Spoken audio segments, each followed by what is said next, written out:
Here we go. This is Family Looked at Ghost, and we're live on the air with Christopher Mack and Wanda Webster. Welcome to the Family Looked at Ghost podcast. How you doing today? Doing well. Today's a good day. Yeah, thank you again for being on the podcast. This will be episode 1107 of our podcast. We've been on the air since 2016, tracking out on Apple Podcast. We do have your website, dynamicsofrecovery.com, will be fully clickable to those of you interested. You won't have to remember that. It will be up during the whole show, but you will be able to click through to that. And we'll talk more about what that connects to as we discuss today. But what we're going to talk about today is, what does it mean to be authentic? And before we get into that, one of the first questions we ask, I don't know who wants to start first, is what motivates you and why do you do what you do? And whoever wants to, wants to take that first, go ahead. What motivates me and why do I? It's to me, it's a natural progression in a journey. And, and when you discover that life is a journey, then you want to get all you can get out of that journey. So that means internally, externally, how do you live? How do you respond? How do you work with other people? How do you talk? How do you, you walk? And it's a certain journey that starts to occur when you are in a position of recovery, getting back that which was lost. What did you lose? That would be one of the questions that you ask. So what made you want to get into that field based on where you are in life right now? Like how long have you been doing this, and why did you want to do this? Well, it started through my sobriety. I'm 24 years without substance. So I got caught up in the crack era, the beginning of it. Right after the demise of the Black Panther Party, the drugs infiltrated the neighborhoods, and I was always looking for a way out. And so I started using drugs. So that was back in the 80s. The demise of the Black Panther Party came around in the 70s. So once they did that, they started to infiltrate the neighborhoods with cocaine. So it was, do you feel that when you were caught up in that because of, outside forces, like you mentioned, the Panthers were about, self-determination. So did you feel like there was just a kind of manipulation of the community to just exploit the community at that time? Well, let's say, how do you kill something? I think the Panthers represented a place where we had an identity. Let's just say, if you're Black in America, you're in an identity crisis because you're not connected to your land, and you're like a hybrid of something. But the Black Panther was giving you a place of it gave you a place of ownership. And when you start to take responsibility and own, and be proud of yourself, I think it was bringing us to a place where we were a people, and that committed a unity. So we start to be in unity. And so when you're in unity, nothing can stop you because you become strong. And I think, I think if we look at the system itself, sometimes it can't have that. Yeah. Because I remember being a young kid, I went to Bowdoin College, and I studied some African American society studies. And I, coming from high school in America, I never learned about the Panthers until I got into the African American Society on campus. And then I had a couple of Black professors came from like Chicago, and they were teaching, and they started teaching about like the history of like, the 60s. And we actually even had some members of the Panthers come and speak to the school. And I've been reading Eldridge Cleaver's Soul on Ice and Huey P. Newton. I was going through a lot of that history and watching all the Malcolm X, you know, videos and tapes that I could listen to, and it was just totally, mind opening. As a young, middle class black kid, it had never been shown that. I'd only been shown Dr. King. I had never really got to see that other side. So it must be, to live through that and then be disappointed. Is that kind of what drew you into the addiction, because of the disappointment of that falling apart? Well, I could say yes and because it was like, oppression hurts, and you don't like to feel that pain, that hurt, and so you try to escape it some kind of way. And there's this euphoria that you get when you are doing certain things, but it seems to destroy your health, your well-being, your community, your relationships. So addiction is something that is behavioral, and so I stayed using for most of my from my 18 years to about 40, 50 years old. So what made you realize you wanted to be out of that cycle? Like, what was like the pivotal moment that got you to where you are now? Like, what made you, fall out of that cycle? Because as a I was into sociology and major, and a lot of times people don't get out of that. So maybe you can tell Mm. your story about, like, how did you break that? Because that's not like a common, theme from my understanding. The way it, it's something that happened to me. Um, Along the way in life, you are always getting these these these these clues, and I'll just say clues for now. But it occurred to me one night. I had gotten married, and it was my second wife, and I was over in Inglewood, and I had went to get my last rock, and all of a sudden the sheriff pulls up, and I had already did 2 years in the penitentiary for possession. Now, possession of a controlled trust substance was a felony in Los Angeles. And so I'd Mhm. already did 2 years in the state penitentiary for possession. And so I figured that the next time I got caught with something, which I really didn't get caught in the beginning, they just picked some crack up off the ground and they gave me the charge. I did the 2 years.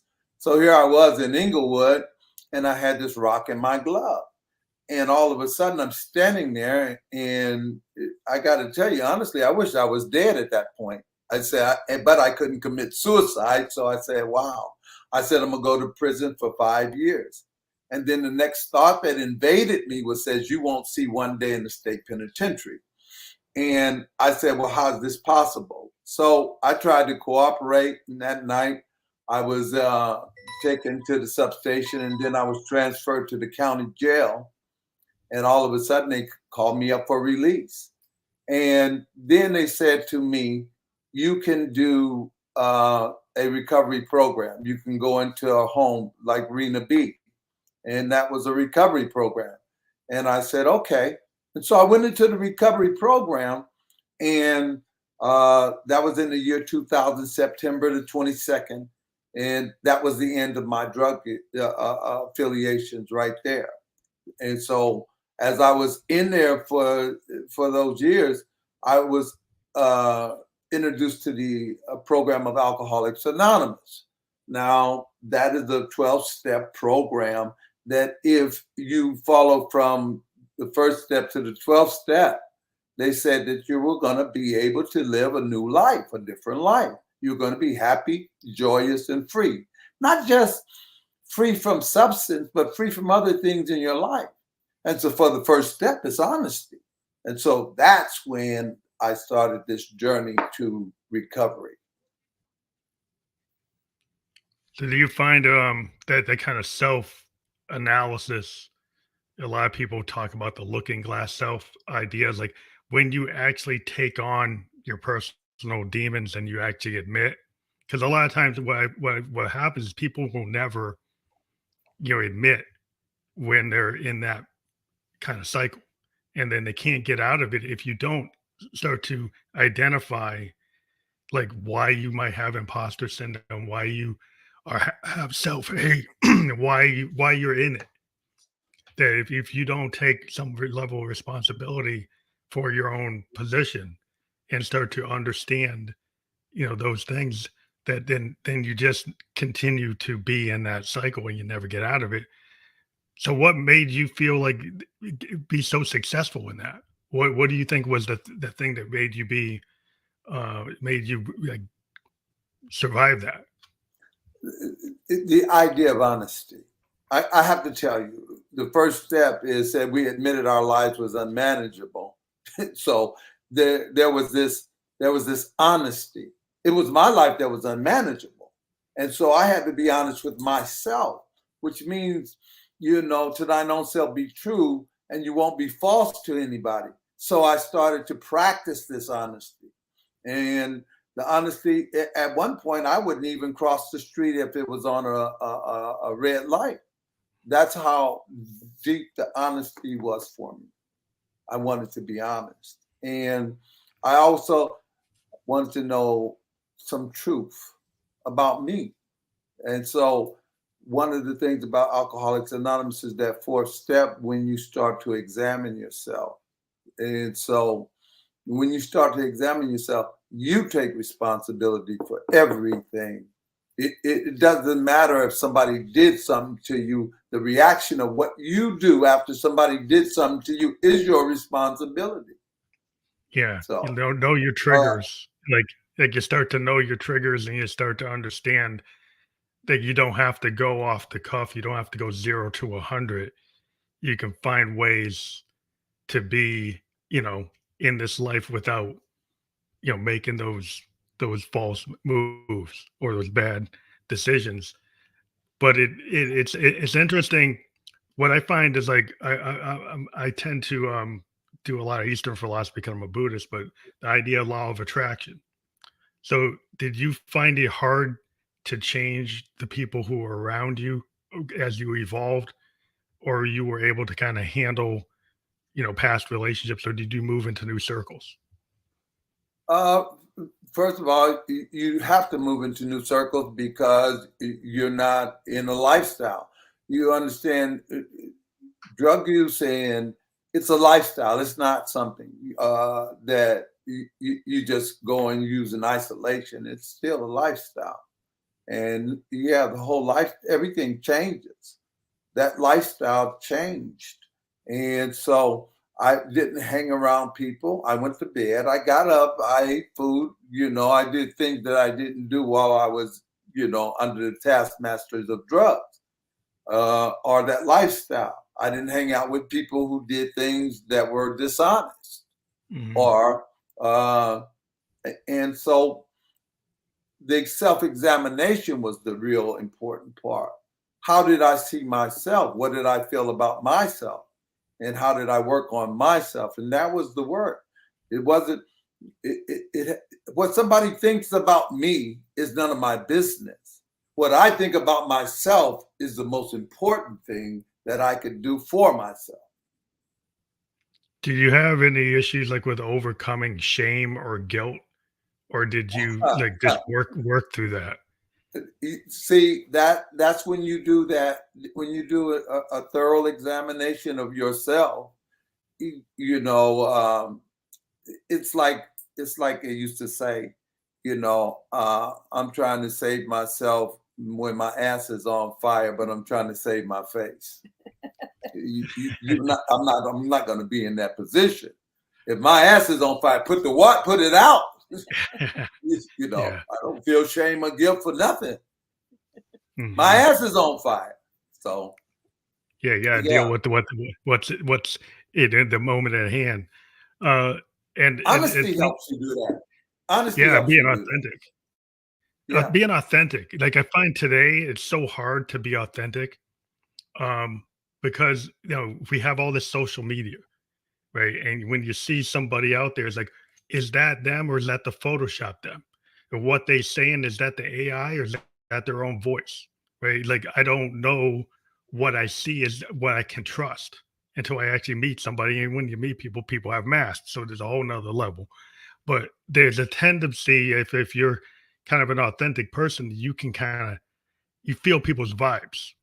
You can feel a bad vibe. You can feel, and it's kind of is that foo foo, but I feel it as kind of an artistic person. I kind of feel the room. I can kind of read the room, and over time, I think like there's a lot of capability we tend to discount is the those initial kind of vibes that you feel, and maybe you don't trust it because you don't trust yourself. But as you start to trust who you are, do you feel like that really helps in life if you can actually start to actually read your environment and know how to respond? Well, the way you can actually read your environment is you have to get rid of the garbage. You understand we have incidents and things that have happened to us that start to run automatically.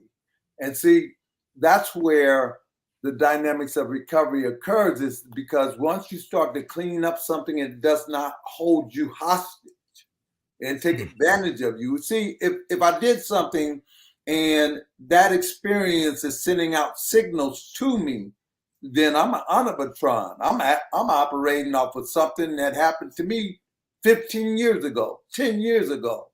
But once you start to clean that up, once you start to neutralize the ability of something that happened to you a decade ago, it no longer controls you. None of it does. If you go out there and you see something that's related to that, it doesn't have any effect because you've neutralized it. You've actually transmuted it. Now you're closer to who you are. That's how you're able to pick up on the vibes. That's how you're able to say, oh, wow, I don't need that because I see where that person is coming from. I know where that person is coming from because guess what? I've seen it before, but I'm not connected to it because I cleaned that garbage up out of me. I'm not ashamed of myself for having had that experience. I feel that experience has enhanced me and given me the capability to see, can I say it like this? Shit from Shinola. Oh Most yeah, people don't understand. Most people don't understand shit from Shinola. I said, shit is something you step in. Shinola is a topical application of a polish. oh yeah, yeah. I totally And, get and it. so, I Okay, get well, what you're saying. part of let me interject here is that our society does not reward authenticity. It No. rewards conformity. Why are you Yes. being different? I grew up in Iowa, which is so different from what Christopher grew up in here in Los Angeles. Everybody conforms, just conformity everywhere. If you're different, it makes them nervous.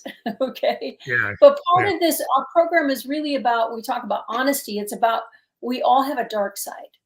We all have a dark side. And so many people do not want to look at that and say, well, I have a shadow side, I have a dark side, and be honest about it. I didn't get caught up in that drug culture, but I grew up with trauma and abuse in my family. And here you can see two different people, individuals in the same family with the same abuse. Why did one, not me, why did one turn into a covert narcissist professional victim? Because there's no introspection. There was no point of what, not that not victim shaming here, but Mhm. what is my part? How can I be a better person here? What did I learn from this experience? How can I help other people? Um, and if you don't, you fall into that victim consciousness, and everybody's at fault. Everybody's at fault, and you're just constantly pointing your finger, and there's no introspection. If there's no introspection, there's no healing, because you're denying your negative parts. You're denying even that you did anything wrong if somebody traumatized you. Um, Yeah. that's We're a big living. part of We're our, living. Well, yeah, we're living in an age of resentment. Like people yes, have all these resentments. It yes, is always blaming outside the self. And yes, I hang out with a lot of creatives, and creatives, we tend to, the gold in our capability is our vulnerability. Yes. Like the I what we like can that. access as as artists is to be a real artist is you're vulnerable and you don't Yes. Right. care what the haters say. You Yes. present yourself and it's like that's what it is, right? And if you're like a lot of art today is like it's I don't know if it's really art, it's like cloning, it's copying, it's trying to be like, well, there's already, you know, a Lady Gaga, there's already Yes. there's already, you know, anybody that's out there. Well, But I think they want everybody to be just famous. They want to they be just want to famous more just than copy it, and they're scared to be that authentic self. And yes. it's, the society tends to be like that. We're living in an age where, if you checked the charts in 1962, the charts in 1974, Hmm. look at the songs in the top 20. Yeah. Look at the songs today. Like, like we're not living in the age of the art, a singer songwriter, the real artist anymore. And so to be there's a lot of underground people doing stuff, but it's very hard to go against the trends because the trends are all algorithms. It's all Mhm. AI. It's all copying, sampling. It's like where's the authentic self, and it's hard to be able to be out there and have an original thought. Because the original thought won't get a million views. The original thought won't get 1,000 likes, won't get you in the stadium. He's like, you got to do something that everybody knows. But to be that authentic self, you have to take risks. And people are like risk averse because they're scared of getting slammed down. But at what Uh, cost? yeah, Eventually, you're put until you're pushed and pushed and pushed, and then you finally start becoming authentic because the pain is unbearable. It doesn't feel right, and it's unfortunate people have to be pushed into it rather than openly embracing it. However, I do think but that's what people. it seems like you live in the world where people are numbing themselves and Yes. because of the pain of not feeling they can be authentic. Right? So they don't feel they can be authentic. They don't feel they can tell their own truth. So they don't feel good, and then they do something to make themselves feel good, which is whatever addiction they have: gambling, sex, alcohol, drugs, whatever it is. Social media. They just you're addicted to anything. You can become an addiction. And so I know you've written two books. And I kind of want to Yes. talk to them, like in terms of the journey within and Isabel Starry Night. I don't know who wants to go first with which book. Well, this was the first book, The Journey Within. And this is how to create that dynamic of recovery so that you can change and transform those habits and become your authentic self. And it takes you on a journey, layer by layer by layer. First, getting you in touch with your feelings. We used to lead groups, and sometimes people would have a range of emotions about like this: sad, happy, angry. Okay, how do you feel? They couldn't they couldn't identify even how they were feeling in the present moment. So it's a journey to teach this healthy habit, to develop this healthy habit, I should say. We don't tell anybody anything on how to be healthy. We just give you a device to undo the layers that's not you. It's up to you to figure out who your authentic self is. It's up to you to take away that garbage. And the minute you do, there's a freedom that just happens. That's the dynamics. And so in the dynamics of recovery, it says the whole thing is learning how to practice introspection and reflection instantly. It's not something you have to go and sit down and do. You're always doing it. You're always doing it. Mhm. And that comes from being honest with yourself. You understand, when it says be honest with yourself, you don't have to be honest with anybody else. But if you're honest with yourself, that becomes a way of life. And That's so foundational, yeah. the dynamics of recovery begins with addressing those issues. Like the first chapter says, it's more than a flesh wound. Now, a lot of times people can identify what a wound on the outside looks like, but we never know that those wounds that are inside, that festering, that sends resentment, that sends dishonesty, that keeps on spreading these ideas to us, and that we follow them like we're in a zombie apocalypse. because we have not searched ourselves to be vulnerable enough to say, wait a minute, that hurts. Oh, okay, guess what? I seen it that way, but it's the way I look at it. And so I like to think of people as being perfect, you know. And the way I do that is because I say, wait a minute, there's nobody like you, and you cannot measure yourself against anybody else. Never. And that's why I say people don't want to be perfect because they have to start measuring, oh, I don't have blonde hair like Wanda. Oh, my eyes are not that beautiful. You know, that's not who I am. I'm Christopher Mack. And, you know, that makes me perfect with me. You don't have not another one. And there's the authentic right there. And so well, that's the secret. That's the secret sauce. I always tell when as a producer, when I talk to somebody and they come to me and they're trying to show me they can do whatever is in the top 10 or top 20, I'm like, I don't want to hear that. I want to hear the song that you're scared to show me, because I think that is who you are. And your secret sauce is you. It's not your ability to mimic anybody that's already out there. It's what you have in your demo that makes you different than anybody else, because that's what you have over everybody else.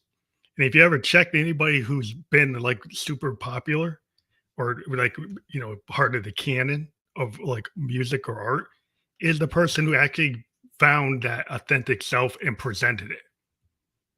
Those are the people who become, and then everybody said, well, how did they do that? Well, they were honest enough to do it. It's a hard place to be because most people are not honest enough to do it. They can't. Back to that honesty, right back to that honesty. Who are you? Without any condemnation, without any anything that says, oh, I'm not there. And guess what? It's a process. It's a growing process. And I like what you said. You said you had to first acknowledge how dishonest you were, right, before you could start being honest. Yeah. Yes. Mm-hmm. It was nice meeting her. You know, I think I was 10 years sober, and I was 10 years sober, 10 years abstinent. I was 10 years. And I didn't want to be dishonest to her. And I said, I'm a polygamist by nature. And she said, that doesn't work for me. And here's the interesting part. I had a curiosity. What works for you? That was my question. That was, and in order to ask that question, I had to say, well, maybe I don't know what I'm talking about. You know, I'm using this philosophy, I'm putting it to you, and I'm telling her this because I didn't want to be a cheater. I didn't want to cheat. Mm-hmm. And she said, that doesn't work for me. I said, well, what works for you? She says, I'm looking for a monogamous relationship with an individual. And I said, okay, wow, that's something. I don't know how to do that. There's another place of openness. There's another place of honesty. I don't know how to do that. I'm not going to pretend I got this all together. I don't know what it looks like. I don't know what it feels like. And she says, why don't you be my 30-day boyfriend? I said, I tried to figure out what that looked like. And I said, okay, I'm in. I can do 30 days. Well, 30 days went by, and then it was a year. I said, oh, wow, let me keep on trying this. It's 14 years now. 14 and a half. Okay. So that was an agreement for us to be in a relationship, and it was done consciously. It wasn't done, you know, oh, you're so great. I want to know what attributes can enhance my life. No, I discovered that there's this wonderful, fabulous, smart human being sitting next to me, and I want to know what this is. And so we're journeying together. This is my partner. That's a very, you know, the story is very, it just feels authentic. You know, we're talking about authentic, but so many people, when they present like their Tinder profile. You know, they present like the best version of themselves, and they're not being fully honest. And, you know, and everybody, like, they go and they don't do what you guys just said. It's like, how many people on the first meet actually are that honest? You know, there are people who are married couples that don't know that level of honesty. They never presented who they really were, and then there's Mhm. like 20 years later, it's like, oh, that's what it really is. It's like you just be like piecemeal if you find out. Is like they never really show themselves because they're scared if they show themselves, they're gonna get rejected. So they always put on the mask, put on the airs, put on, and we always, human beings, we were kind of designed to do that to protect ourselves because we're trying to, be safe. And I think that's where you have to learn, well, what level of safety do you really need to be safe? Is it really trying to be Most of, safe yes. or something else? And most of those survival tactics you've outgrown and they're not useful anymore. They might have been when you were a kid or when you were a young adult, but you don't you don't really need them as an adult. You don't. Uh, I don't think so. But it's like I was always there letting her know that I had a lot tremendous hurts. I cried. I told her, I said, wow, life hurted. However, I'm still working on myself inside, internally. As they come up, I'm able to let them go. Those emotions, those feelings that were so distorted no longer hold me hostage because there's a refreshment when you say, oh, wow, that's what that is. Okay, it doesn't hurt anymore Mhm. because I've shared this with you. I can look at myself without shame, without guilt, and now I'm transmuting that energy to become a better person. Oh, now I got capacity. The capacity for what? Capacity to be honest, capacity to be truthful, capacity to look more and more and deeper and deeper. And when you start, it's like when you start letting go of stuff, your closet starts to be empty. Yeah, because a lot of people are living out the tragedy of what happened in the past. And, at some point you have to live today and into the future. And a lot of times the past will hold you back. Now there are lessons learned. I'm in IT. We learn from, well, we that code didn't work, and we have to admit it didn't work. We fix it, and every day. The one thing about that, what I always find is interesting in IT is like every day we keep on updating our software. Every day we know we know what we didn't know, Yeah. and it's something that didn't work, and we fix it. And it used to be when we first started, it had to be perfect at the beginning. But now we live in a world where we continually update, and it's never over. It's always being improved because we don't know what we don't know, That's a journey. and we're willing to admit that we can fix it. And we don't go and try to say it was perfect and act like it was when it wasn't. And if you think about that in your life, it's like if you're willing to do that, then you can really progress. But if you're like trying to hide it, when you know there's actually something there, it's like, well, yeah, it's not there. It's smoke and mirrors. Let's hide it. But see, that behavior becomes the lifestyle of the individual. And so he's really not able to get in touch with his authentic self because he thinks he's these manipulations. And so he continues to manipulate himself and never really never never get a rest to see who he really is and who he really is not. And so in order to be yourself authentically, you have to realize you're not all of those things. And you have to be willing to let go of that. And there, guess what happens? There's freedom in that. You're no longer holding yourself hostage without a ransom because that's a place that goes nowhere. And so you sit there. It's okay to be wrong. It's okay to have all of these things go in different ways. But that doesn't define you. And so a lot of times people let their past, let their lifestyle define them, and they use all of those things in there rather than saying, "Wait a minute, I'm not none of those things." I am Yeah, a yeah. Well, it's a progression. Like if you're a musician, right, you're playing jazz, playing fusion, you could get into this concept where potentially there are no bad notes, there are opportunities. Like yeah, Herbie Hancock yeah, and Miles Davis talked about it. Like I could hit the perceived wrong chord, and Miles Mhm. Davis will actually bounce off of that and change the song, evolve the song. And so, like, if you're in a different mindset, you're a classical musician, like, I got to play this Chopin exactly note for note. And if I Right. don't hit it, it's over.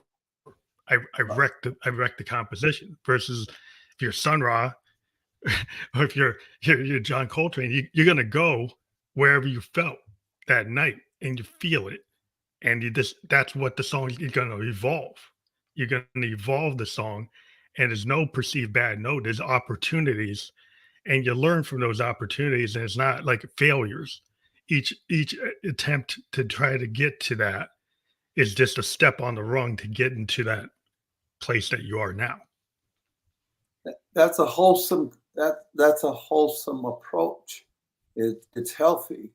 Uh, I like this. I like to take out right and wrong, good and bad, and say what's healthy, what's unhealthy, because that therefore you're able to clean up, but you're able to also grow. When you say something is healthy or something is unhealthy, you're not saying it's right or wrong. You're just saying, wait a minute, I'm not going to be able to thrive in that condition. Whereas if it's healthy, you can thrive. And so I think about thriving more than management.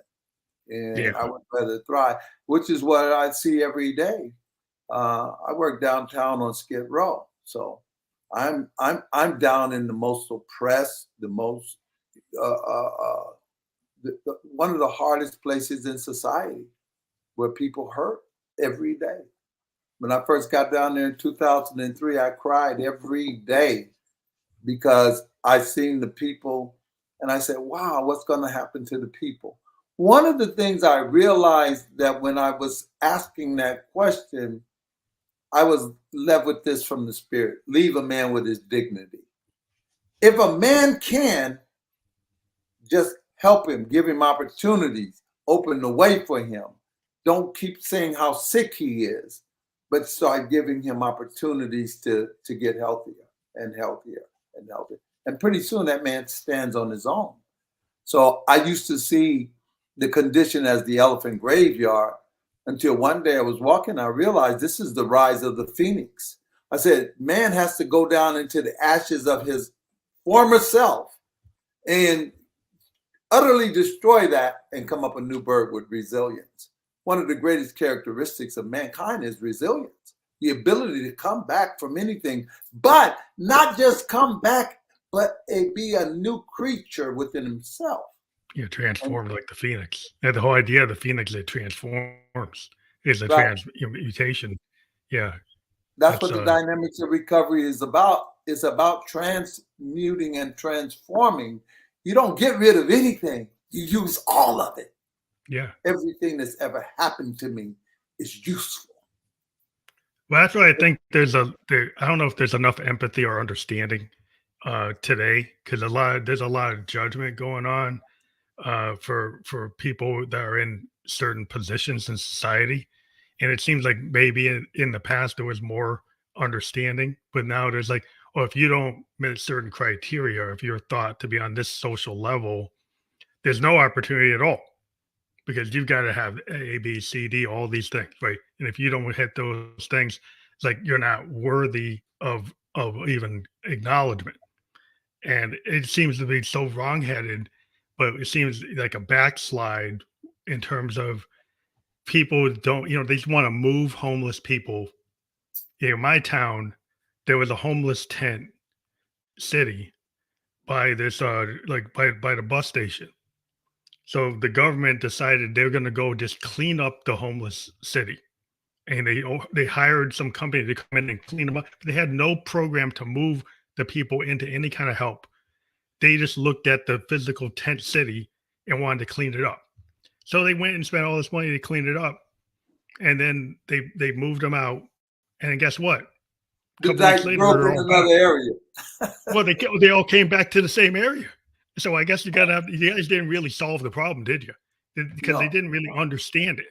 And that's the kind of And thing I look where's at the today. I'm like, what is that? where's the humanity in many of their decisions? Yeah. These are human beings. Right. But they didn't look at them that way. That's the thing I'm saying. So they looked at it as, oh, this is Criminal. a physical problem we can just deal with by cleaning it up without understanding the people that were damaged. You didn't clean them up. You didn't help them. You just Right, moved them.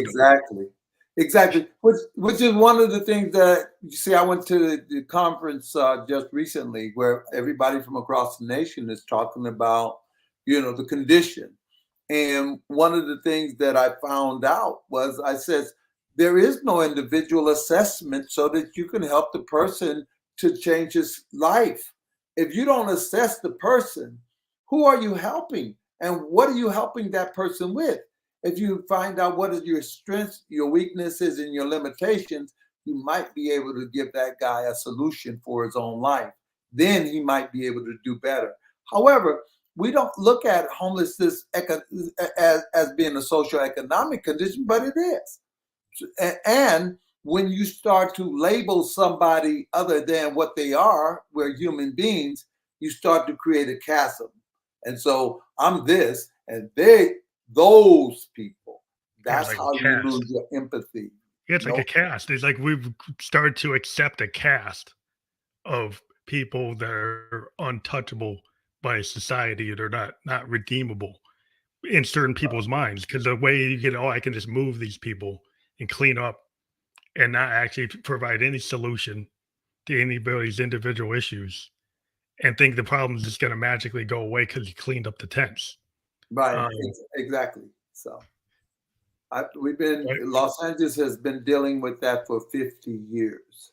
And because it is a social economic condition brought on by policies and politics, you get a chance to say every time you're going to say we're going to invest in this, you find yourself, short because the same policies and the same politics are in operation. You need to change that. If you keep the same mindset, you're only going to have the same stink in another place. Yeah, there never seems to be a holistic solution to actually get to the bottom of a problem. When you're doing therapy one on one with somebody, you get to the core of the problem. You don't try to put Exactly. window dressing on the problem.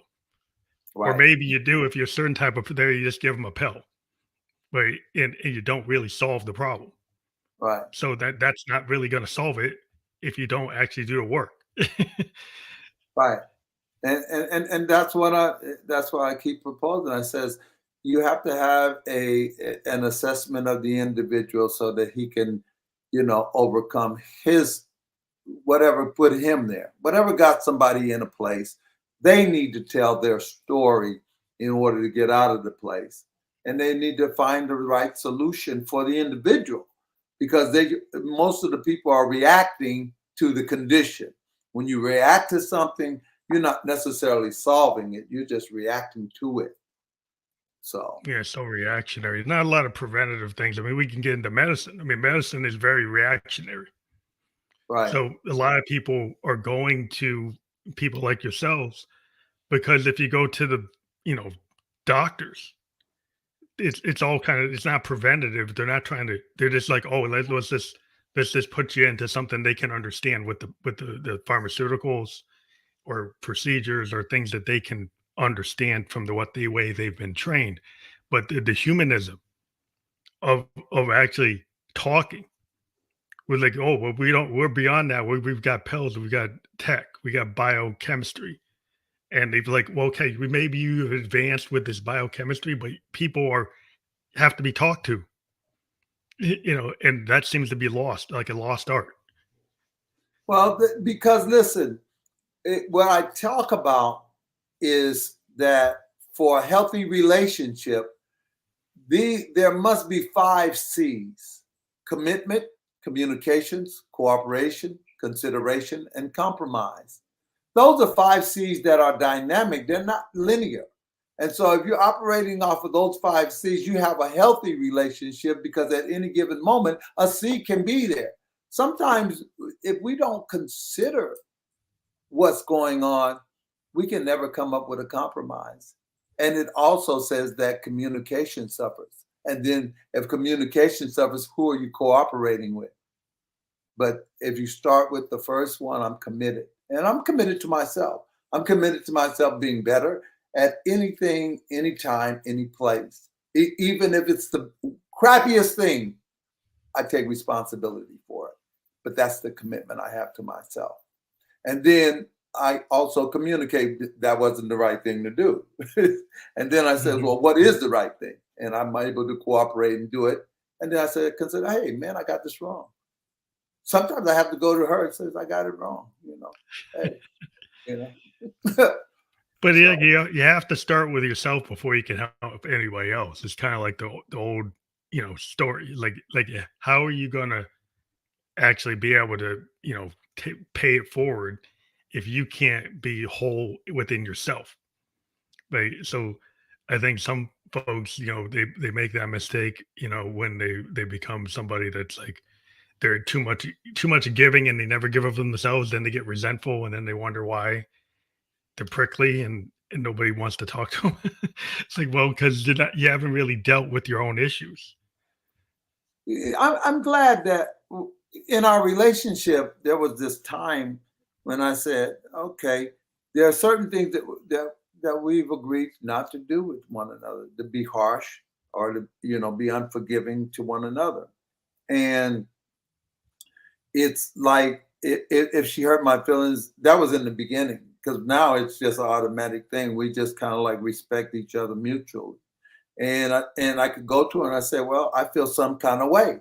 But if you hold on to some kind of way you feel, it turns into a resentment. It begins to run the relationship. So we try to get rid of those things. And she said, well, I didn't like this way because if she walks around with a bad attitude, if she walks around with a bad, it affects me. If I walk around with a bad attitude, it affects her. Yeah, so we got to keep the mutual space clear. In a relationship, when you have a partner, in a relationship, there's three people. There's you, 100%. There's the other person, 100%. And then there's the both of you, 100%. That's three people. And you have to honor those relationships. Yeah, a lot of times, like what we've seen in the past from our parents and grandparents, maybe is not the best example. Well, you do realize that, if the model be an error, the whole thing is erroneous.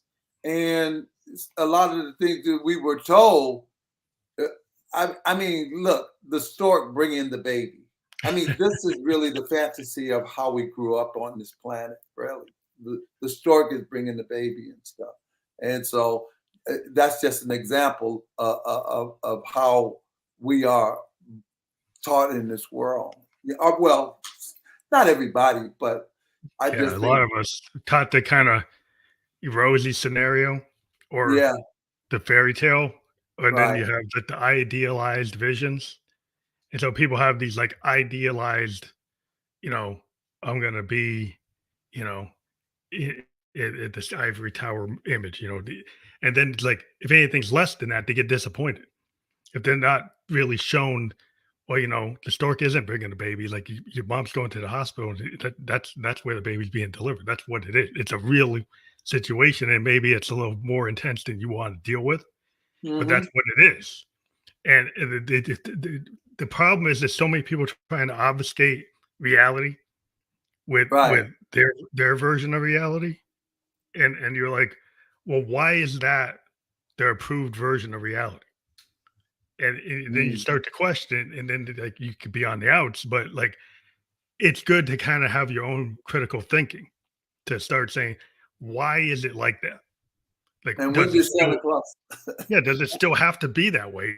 Like, or could it be, that it doesn't need to be that way? Right. Here's how I came up. Leave it to Beaver.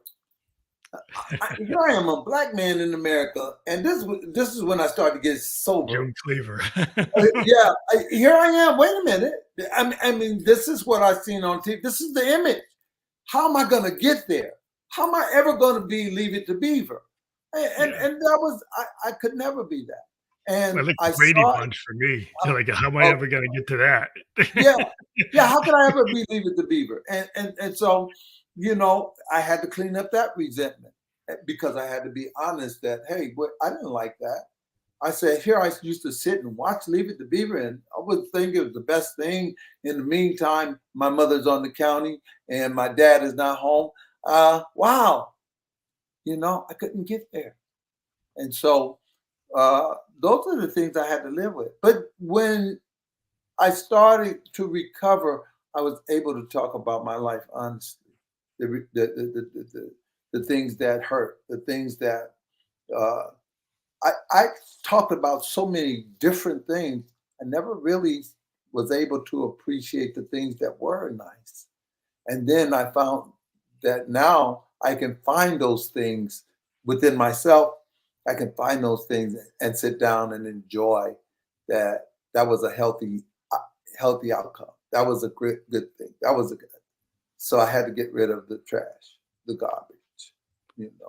But leading groups and working with people individually, once you work these things out for yourselves, does being like a teacher, being a coach, being empathetic, how much of that is actually vital to your life now? Is actually part of your cathartic kind of continual maintaining of your who you are? It's the euphoria. It's the euphoria that you looked for in the drugs. It's the euphoria that you look for in the substance. To see somebody's eyes light up, to see somebody smile, to see somebody call you, hey, Chris, I'm running this by you. And to see people happy and joyous and free, there's not a high like it. So it's not that I'm looking for that high, but if I gave somebody my best, then enough said. I don't have to go and look for anything else. There is a certain amount of contentment that you can be able to observe within yourself. I feel content. It's that contentment that I can live with. Yeah, I don't think it's cathartic to share, but I think that wisdom, and once you've lived through various experiences and it's brought you a lot of wisdom, to be able to share that is a gift to others, but it's a gift to me. Mhm. It's I don't feel like it's so self-serving. I almost feel like I have to. You Uh, have I, to, I'm yeah. pushed. I'm pushed to do that. I have to share what worked for me, what worked for Christopher. That's And interesting. Yeah. I find Wanda's creative people, they always give of themselves. Yes. Is part of their, I believe being creativity is part of what you're doing too. And some people don't look at it that way. They think only artists can be creative, but I feel like when you can put Writers. something together, The, yeah, right. well, Yeah. she is right. the second book has a funny story because I was being given guidance. As an artist, when you tap into that spiritual realm, whatever dimension that is, and things are just flowing. So I'm receiving guidance that I need to write a fictional story. Now, right away, I'm not good enough. I can't do that. I write nonfiction. Leave me alone for 2 years. Mhm. Finally, the voices got so loud and so insistent, and in my dreams, that I said, fine. So I will do it. But I, I I resisted it for 2 years. Writing can be a very painful experience. It's not pure joy for me. And you just got to push through that resistance and just keep putting stuff down on the paper, rewriting, editing, rewriting. It's hell sometimes, but Yeah. I'm so happy with the finished product. That's the good news. That's always been like the really interesting dynamic is there is, pain involved in a lot of, giving birth to art. And Yes. when you look at, whether you're an artist, like you're a writer, you're an actor, a director, every experience is multi-dimensional. They're feeling like multiple emotional, you know, states are happening. Yes. And some of them might be happy, and everybody's, oh, you must be so happy to be this type of person. But a lot of times there's a lot of pain being exercised, and Yes. through these mechanisms. I always believed in the muse. that a lot of people can channel. Like if you're a creative, you can channel, and you can Yes, kind of get into like a flow state, I and agree. you have this capability, but you have your own kind of, you're taking the inner and the outer, and you can kind of synthesize it. You can kind of put your own stamp on it. But there's all this stuff that you're able to put together that somebody who's not as creative doesn't really know how to do that. But then when they get it, they can relate to it because there's that humanity in it. And so that's always been a great capability of like creators is that's the benefit to the world, that you Mhm. bring your vision, and everybody has their own kind of vision. Yes. And one question people can ask if they're questioning, am I authentic? Just question, am I the same person inside that I am outside? Ask yourself that question. Ask other people, how do you see me? This is how I see myself. Are they congruent? Do they match? See what kind of feedback you get. That's a good way to approach it. That's interesting. That's Mhm. that's valuable. It's very Mhm. valuable at that point.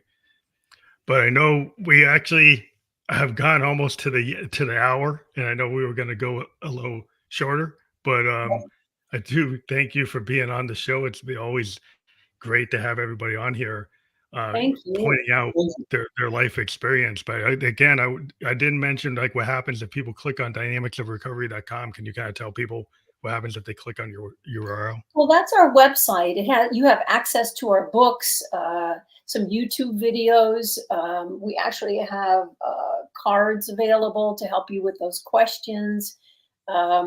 Oracle card deck, all sorts of things on there. So rather than direct them to different places and Instagram, I would just direct them to the website.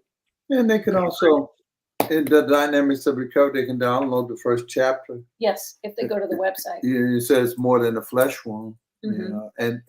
and maybe ask themselves some questions. See, the journey within is actually a workbook Oh wow. because the person can actually get in and journal and ask themselves questions. Uh, I, The question becomes the flashlight in the dark holes of your mind. Oh, Yeah. that's cool. That's profound. Um, thank you again for being on the show. That will be fully clickable, and we do encourage folks who click on our URLs to dive deeper into what we've been talking with our guest. And again, we were live on Facebook, YouTube, and Twitch. We will be on all the other platforms where you can listen to or watch a podcast by later tonight. And so, thank you again for being on the Family Electric Ghost podcast. We appreciate it. Thank you. Thank you, Mr. Phantom. Have a MP, great. Mr. Phantom. I like it.